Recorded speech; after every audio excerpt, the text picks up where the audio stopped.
बिस्मिल्लाहिर्रहमानिर्रहीम। अस्सलामु अलैकुम नाजरीन, एक किरदार उर्तुगरुल गाज़ी, यकीनन आप इस किरदार से बखूबी वाकिफ़ होंगे। आज की इस वीडियो में हम आपको बताएंगे उर्तुगरुल गाज़ी कौन था, सल्तनत उस्मानिया का बानी कौन था और सल्तनत उस्मानिया के खात्मे के बाद तुर्की को किन पाबंदियों का सामना करना पड़ा।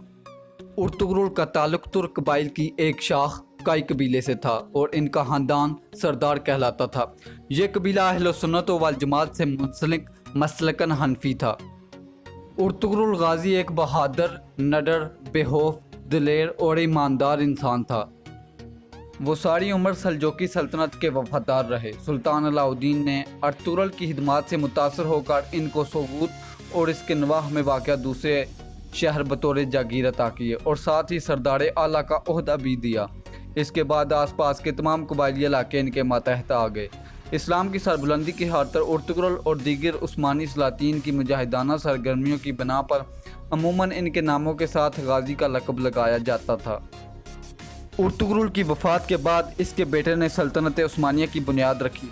सल्तनत उस्मानिया इस्लामिया दौर की एक कामयाब सल्तनत मानी जाती है। यह करीबन 631 साल कायम रही। इस सल्तनत के ज़वाल के बाद बरतानिया, अमेरिका, इटली, फ्रांस मिलकर सल्तनत उस्मानिया को तोड़ दिया और इस सल्तनत उस्मानिया को मुख्तलिफ ममालिक में तकसीम कर दिया, जिससे 40 ममालिक वजूद में आए, जिसमें सऊदी अरब, शाम, उर्दन और दीगर ममालिक शामिल हैं। 1923 में बरतानिया और इसके साथ शामिल दीगर ममालिक ने मुस्तफ़ा कमाल अतातुर्क से एक मुआहदा लिया, जिसको मुआहदा लोज़ान कहा जाता है। स्विट्ज़रलैंड के एक इलाके लोज़ान में वाक़या इस माहदे में बरतानिया और इसके साथ शामिल दूसरे ममालिक ने मिलकर तुर्की पर कुछ पाबंदियाँ आयद की। इन पाबंदियों की फहरिस्त दर्ज झैल है। नंबर 1, सल्तनत उस्मानिया का खात्मा कर दिया गया और इसके जानशीन में कुछ को कत्ल कर दिया गया और कुछ को जिला वतन कर दिया गया। नंबर 2, तुर्की को एक सर्कुलर रियासत बना दिया गया और कहा जाता है कि इब्तदा में तो अजान पर भी पाबंदी थी।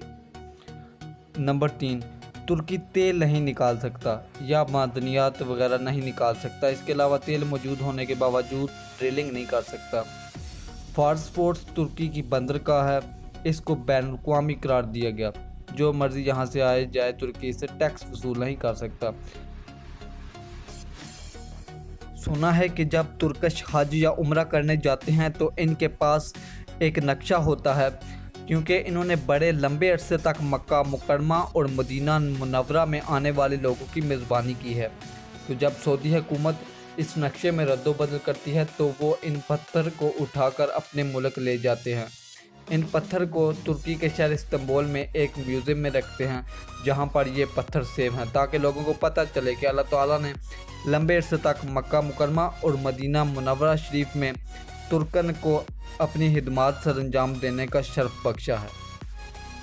तुर्कश मक्का मुकरमा की दीवारों के साथ लग कर रोते हैं और ये दुआ करते हैं, या अल्लाह तू हमसे नाराज़ है, हमसे राज़ी हो जा और हमें दोबारा मक्का मुकरमा और मदीना मुनव्वरा में अपनी ज़िम्मेदारी सर अंजाम देने का शर्फ बख्श।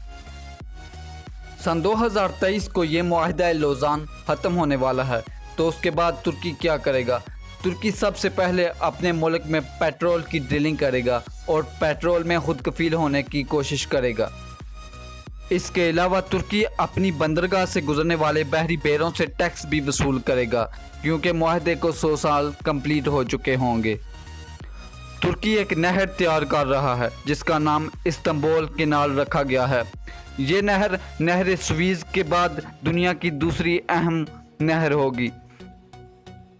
सन 2023 के बाद तुर्की के 2 बड़े मकासद हैं। एक तो सल्तनत उस्मानिया की बुनियाद रखना, नंबर 2 हिजाज़ मुक़द्दस यानी मक्का मुकरमा और मदीना मुनव्वरा में अपनी हुकूमत कायम करना। इस वक्त मक्का मुकरमा में अहले सऊद की हुकूमत है। पाकिस्तान के दोनों मुल्कों से ताल्लुकात अच्छे हैं। एक तरफ वो तुर्की की ख्वाहिश का भी एहतराम करता है और दूसरी तरफ वो अहले सऊद की हुकूमत का भी एहतराम करता है। तुर्की को मुस्तकबिल में चाइना की सपोर्ट की ज़रूरत होगी। क्या तुर्की हिजाज़ मुक़द्दस यानी मक्का मुकरमा और मदीना मुनव्वरा में दोबारा हुकूमत कर पाएगा? अपनी राय का इजहार नीचे कमेंट बॉक्स में ज़रूर दें। दूसरी तरफ सऊदी अरब को अमेरिका की सपोर्ट हासिल है, क्योंकि अमेरिका सऊदी अरब से तेल खरीदता है। अमेरिका के ताल्लुक मतलब के होते हैं। ویڈیو کے آخر میں یہ دعا ہے کہ اللہ تعالیٰ ترکیوں کے حق میں بہتر کرے۔